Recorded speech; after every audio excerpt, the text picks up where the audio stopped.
여러분을 가볍게 여기고 함부로 대하는 사람이 있습니까? 그렇다면 지금 이 영상을 끝까지 들어야 합니다. 사람 사이에서 무시당하지 않는 가장 확실한 방법은 직위나 돈, 권력이 아닙니다. 그것은 바로 내 입에서 나오는 말의 태도입니다. 우리는 흔히 힘 있는 사람, 잘난 사람 앞에서는 태도를 고쳐 잡습니다. 하지만 이상하지 않습니까? 같은 내가 누구 앞에서는 대우받고 누구 앞에서는 무시당합니다. 이것이 단순히 상대방의 성격 탓일까요? 아닙니다. 그 차이는 내 말투와 내 태도에 있습니다. 내가 나를 어떻게 드러내느냐에 따라 상대의 태도는 바뀝니다. 한번 떠올려 보십시오. 회의 자리에서 내가 말할 때는 누구도 집중하지 않고 곧바로 다른 사람의 의견으로 넘어가 버리는 경우, 가족 모임에서 내 생각을 전했는데 누군가는 넌 그냥 조용히 있어라고 무시해버렸던 기억, 심지어 가까운 친구 사이에서도 진지한 내 고민을 털어놓았을 때 뭘 그런 걸 가지고 그래, 별것도 아닌데라며 가볍게 흘려버린 경험. 이런 순간들이 쌓일수록 마음속에는 씻기 어려운 상처가 남습니다. 무시란 단순한 말이 아닙니다. 그것은 내 존재를 부정하는 태도입니다. 사람은 맞서 싸우는 상처보다 은근히 깔보는 시선에 더 깊이 무너집니다. 무시당한 마음은 오랫동안 남아 자존심을 갉아먹고 관계의 균열을 만듭니다. 그럼에도 우리는 대개 웃어넘기거나 침묵합니다. 왜냐하면 맞서 싸우면 불편해질까 두렵기 때문입니다. 그러나 기억해야 합니다. 내가 침묵하는 순간 그 무시는 더 커진다는 사실을. 여러분, 무시당하지 않으려면 어떻게 해야 할까요? 많은 사람들이 이렇게 말합니다. 힘을 가져야 한다. 더 높은 자리에 올라야 한다. 그러나 그것은 착각입니다. 힘은 일시적일 뿐이고 지위나 돈은 언제든 바뀔 수 있습니다. 그러나 말의 태도는 언제 어디서나 나를 지켜주는 갑옷입니다. 상대가 쉽게 넘지 못하게 만드는 보이지 않는 선, 그것이 바로 품격 있는 언어에서 비롯됩니다. 말은 단순한 의사소통 수단이 아닙니다. 말에는 내 사고와 철학, 그리고 내가 나를 대하는 태도가 고스란히 드러납니다. 내가 나를 존중하지 않는 말버릇을 가지고 있다면 상대도 나를 존중하지 않습니다. 반대로 내가 나를 지키는 단단한 언어를 쓴다면 상대 역시 함부로 굴 수 없습니다. 여러분, 생각해 보십시오. 왜 어떤 사람 앞에서는 누구도 함부로 말하지 못할까요? 그 사람이 멋진 옷을 입어서일까요? 돈이 많아 보여서일까요? 아닙니다. 그가 말하는 방식 속에 자기 존중이 담겨 있기 때문입니다. 단어 하나, 문장 하나에서 느껴지는 태도가 상대방으로 하여금 이 사람은 함부로 대하면 안 되겠다는 인식을 심어주는 겁니다.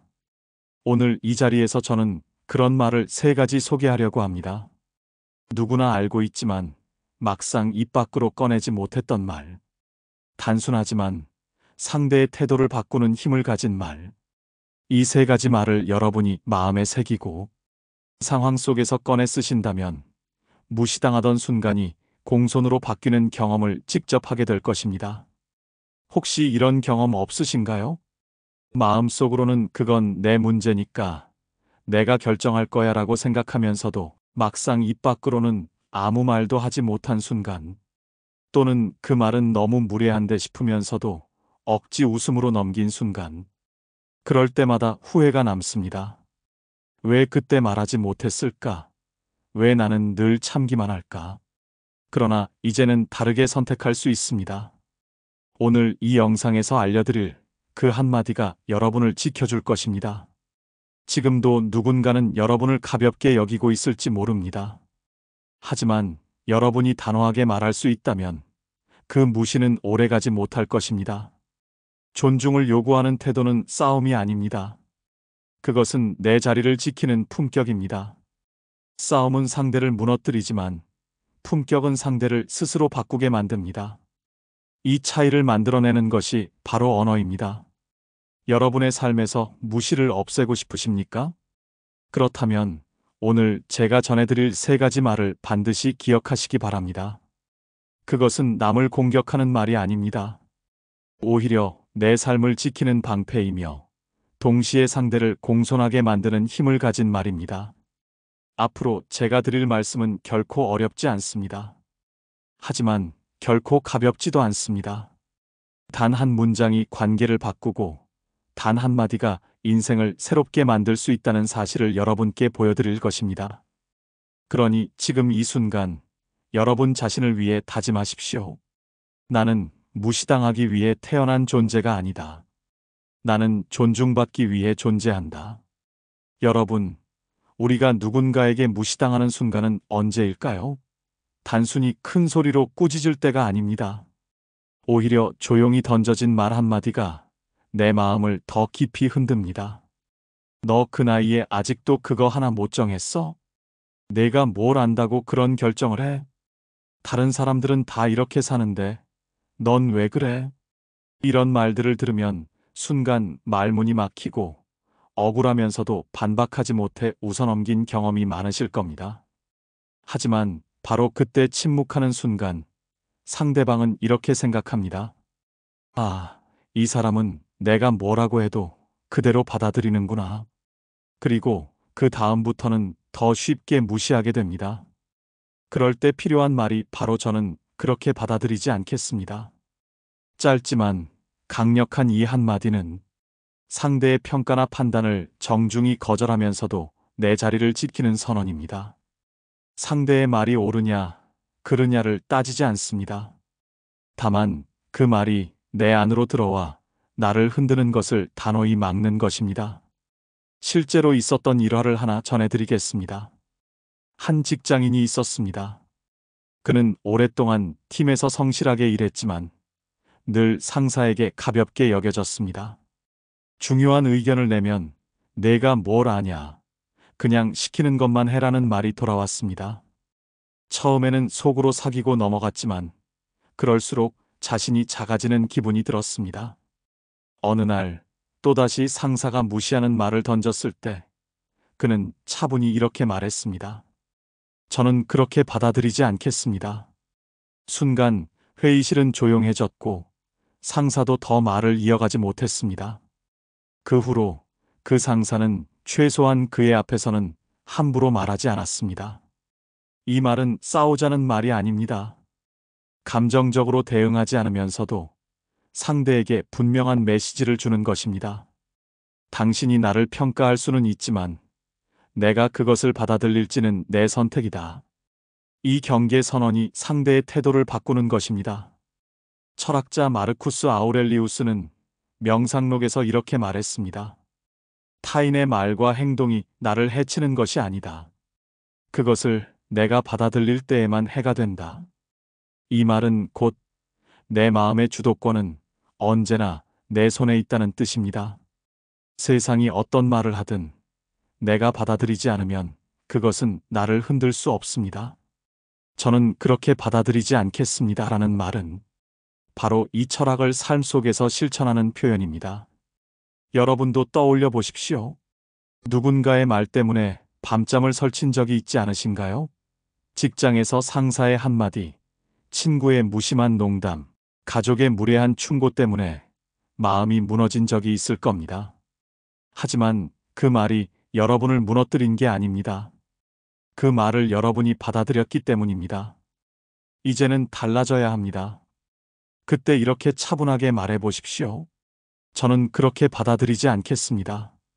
이 짧은 문장은 마음속 문을 닫아주는 자물쇠와 같습니다. 무례한 말은 그 자리에서 멈추고 여러분의 자존감은 지켜집니다. 중요한 건 톤입니다. 화난 얼굴, 날 선 목소리로 말하면 싸움이 됩니다.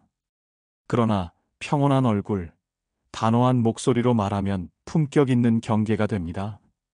상대도 느낍니다. 아, 이 사람은 쉽게 무너지지 않겠구나. 그러면 더 이상 가볍게 대하지 못합니다. 여러분, 기억하십시오. 남의 말은 남의 몫이고 내 삶은 내 몫입니다. 상대의 말이 내 인생의 진실이 될 수는 없습니다. 그것을 인정하는 순간 나는 더 이상 남의 말에 휘둘리지 않는 사람이 됩니다. 그리고 그 시작이 바로 이 한 문장입니다. 저는 그렇게 받아들이지 않겠습니다. 여러분, 우리는 흔히 이렇게 살아갑니다. 상대가 나를 무시하는 말, 억지스러운 충고, 근거 없는 평가를 들을 때마다 속으로는 수많은 대답을 떠올리지만 정작 입 밖으로는 아무 말도 못하고 넘어갑니다. 그러고 나서는 후회합니다. 그때 내 생각을 차분히 말했더라면 어땠을까? 이럴 때 필요한 말이 있습니다. 바로 그 말씀을 듣고 제 생각은 이렇습니다. 이 문장은 단순히 반박이 아닙니다. 상대를 무시하지 않으면서도 내가 내 목소리를 가진 존재임을 분명히 하는 태도입니다. 상대가 내 생각을 가볍게 흘려버리려 할 때 나는 이렇게 말할 수 있습니다. 내 말씀은 알겠습니다. 하지만 제 생각은 조금 다릅니다. 짧지만 분명한 자기 선언이죠. 실제 사례 하나를 들어보겠습니다. 한 중년 여성이 있었습니다. 그녀는 오랫동안 가족들을 돌보느라 자신의 꿈을 미뤄왔습니다. 어느 날 미술을 배우고 싶어 학원 등록을 하자 남편은 이렇게 말했습니다. 나이 들어서 그런 거 배워서 뭐 하려고 그래? 시간 낭비 아닌가? 예전 같으면 그녀는 조용히 포기했을 겁니다. 하지만 그날은 달랐습니다. 그녀는 남편을 바라보며 차분히 말했습니다. 당신 말도 이해해요. 그런데 제 생각은 이렇습니다. 나이가 들었어도 제가 하고 싶은 걸 배우고 싶습니다. 그게 제 삶을 더 풍요롭게 만들어줄 거예요. 그 순간 남편은 더 이상 가볍게 넘기지 못했습니다. 그녀가 자기 목소리를 내는 사람이라는 걸 처음으로 느꼈기 때문입니다. 이 문장의 힘은 여기에 있습니다. 상대의 말을 무시하지 않고 먼저 받아들입니다. 그 말씀을 듣고 하지만 곧바로 내 생각을 덧붙입니다. 제 생각은 이렇습니다. 이 균형이 상대를 당황하게 만듭니다. 왜냐하면 나는 예의를 지켰고 동시에 내 입장을 분명히 밝혔기 때문입니다. 철학자 칸트는 말했습니다. 인간은 단순한 수단이 아니라 목적 그 자체다.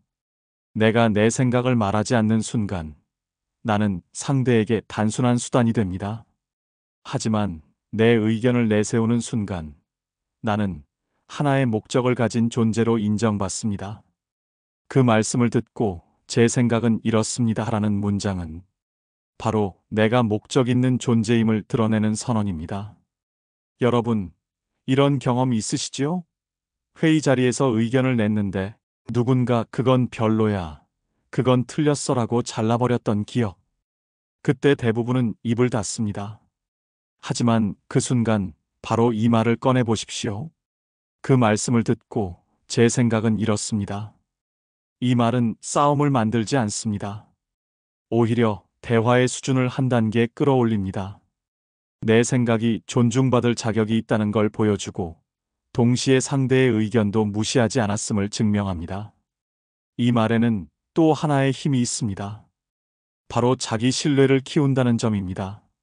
무시당할 때마다 침묵하면 마음속 자존감이 점점 줄어듭니다. 하지만 내 생각을 한 번이라도 꺼내면 스스로를 다시 믿게 됩니다. 나는 내 의견을 말할 수 있는 사람이다. 이 믿음이 쌓이면 더 이상 누구 앞에서도 작아지지 않게 됩니다. 중요한 건 표현 방식입니다. 목소리를 높일 필요 없습니다. 오히려 차분하게, 그러나 흔들림 없는 태도로 말하는 것이 핵심입니다. 그럴 때 상대는 내가 예의를 지키면서도 단단한 사람임을 깨닫게 됩니다. 존중은 이렇게 쌓여가는 것입니다. 여러분의 삶에서도 분명 이런 순간이 있을 겁니다. 가까운 가족, 직장의 동료, 오랜 친구 앞에서 내 생각이 무시될 때가 있죠. 그때 침묵하지 마십시오. 조용히, 그러나 분명하게 이렇게 말해보세요. 그 말씀을 듣고 제 생각은 이렇습니다. 여러분, 누군가 나를 무시하거나 함부로 대할 때 가장 먼저 떠오르는 감정은 무엇입니까? 화, 억울함, 그리고 서러움일 겁니다. 하지만 우리는 대개 그 감정을 억누르고 웃어넘기곤 합니다. 괜히 말 꺼냈다가 더 불편해지면 어쩌지? 하는 두려움 때문이지요. 그렇게 침묵하는 사이 상대는 점점 선을 넘고 결국 나를 대하는 방식이 습관이 되어버립니다. 그럴 때 필요한 말이 있습니다. 저를 대하실 때 서로 존중하는 방식이면 좋겠습니다. 이 문장은 싸움을 만드는 말이 아닙니다. 오히려 품격을 지키면서도 분명한 경계를 세우는 말입니다.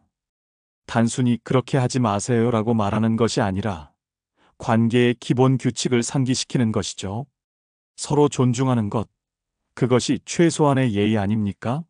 라고 말하는 순간 상대는 자신이 무례를 저질렀음을 자각하게 됩니다. 한 사례를 들어보겠습니다. 어느 중년 남성이 있었습니다. 그는 직장에서 오랫동안 성실하게 일했지만 부하 직원 중 한 명이 그를 가볍게 여겼습니다. 회의 중에 농담조로 과장님은 요즘 트렌드 모르시잖아요 라며 비꼬는 말을 했던 겁니다. 예전 같으면 웃어넘겼을 텐데 그날은 달랐습니다. 그는 차분히 그러나 분명하게 말했습니다. 저를 대하실 때 서로 존중하는 방식이면 좋겠습니다. 그 한마디에 회의실 분위기가 바뀌었고 그 직원은 당황해 아무 말도 잇지 못했습니다. 그리고 이후로는 함부로 말하지 않았습니다. 이 말이 가진 힘은 맞대응이 아니라 원칙 제시에 있습니다. 무례를 무례로 되갚으면 싸움이 되고 침묵하면 습관이 됩니다. 그러나 존중을 요구하는 말은 상대를 공격하지 않으면서도 나의 자리를 지켜줍니다. 마치 장기판에서 내 말을 앞으로 한 칸 내놓아 두는 것처럼 관계 속에서 내 위치를 단단히 세우는 것입니다. 공자는 말했습니다. 군자는 화합하되 같아지지 않고 소인은 같아지려 하지만 화합하지 못한다. 우리는 모두 다를 수 있습니다. 하지만 다르더라도 화합할 수 있는 길은 있습니다. 그 길의 전제가 바로 존중입니다. 저를 대하실 때 서로 존중하는 방식이면 좋겠습니다 라는 말은 상대에게 나와 다를 수 있음을 인정하되 존중은 반드시 지켜야 한다는 요구를 담습니다. 여러분도 잘 아시겠지만 존중은 선택이 아니라 필수입니다. 부부 사이도, 부모와 자식 사이도, 직장 동료 사이도 존중이 무너지면 관계는 무너집니다. 우리가 자주 하는 착각이 있습니다. 가까우니까, 가족이니까, 오래 알던 사이니까 예의를 생략해도 된다고 믿는 겁니다. 하지만 그렇기 때문에 오히려 존중이 더 필요합니다. 가까운 사이라도 함부로 말하지 않고 오래 알던 사이라도 예의를 지키는 것, 그것이 관계를 지켜주는 힘입니다. 이 말을 꺼낼 때 중요한 것은 태도입니다. 화난 얼굴로 말하면 반발심을 불러일으킵니다. 그러나 조용하고 단단한 목소리로 말하면 그것은 오히려 상대에게 깊은 울림을 줍니다. 나는 당신을 공격하려는 것이 아닙니다. 다만 우리 사이에 지켜야 할 선이 있습니다. 이 메시지가 전해지면 상대는 더 이상 쉽게 무시하지 못합니다. 여러분, 혹시 지금 떠오르는 사람이 있으신가요? 늘 무심한 말투로 상처 주는 가족, 함부로 대하는 직장 동료, 대화에서 나를 끊어버리는 친구. 그 사람 앞에서 침묵 대신 이 말을 꺼내보십시오. 저를 대하실 때 서로 존중하는 방식이면 좋겠습니다. 이 짧은 한 문장은 싸우지 않고도 관계를 다시 세울 수 있는 힘을 가지고 있습니다. 우리는 모두 존중받기 위해 태어난 존재입니다. 존중 없는 관계는 오래 갈 수 없습니다. 그러니 이제는 웃어넘기며 상처를 키우지 마시고 품격 있는 언어로 경계를 세우십시오. 존중을 요구하는 것은 이기심이 아니라 인간다운 관계를 위한 최소한의 조건입니다. 여러분, 지금까지 우리는 무시하던 사람도 공손하게 만드는 3가지 말을 살펴보았습니다. 첫째, 저는 그렇게 받아들이지 않겠습니다. 타인의 평가가 내 인생을 규정하지 못하도록 경계를 세우는 말. 둘째, 그 말씀을 듣고 제 생각은 이렇습니다. 예의를 지키면서도 내 목소리를 분명히 드러내는 말. 셋째, 저를 대하실 때 서로 존중하는 방식이면 좋겠습니다. 무례를 되갚지 않고 품격 있게 관계의 선을 지켜내는 말. 이 세 가지는 단순히 말이 아니라 내가 나를 어떻게 대하는지를 보여주는 선언입니다.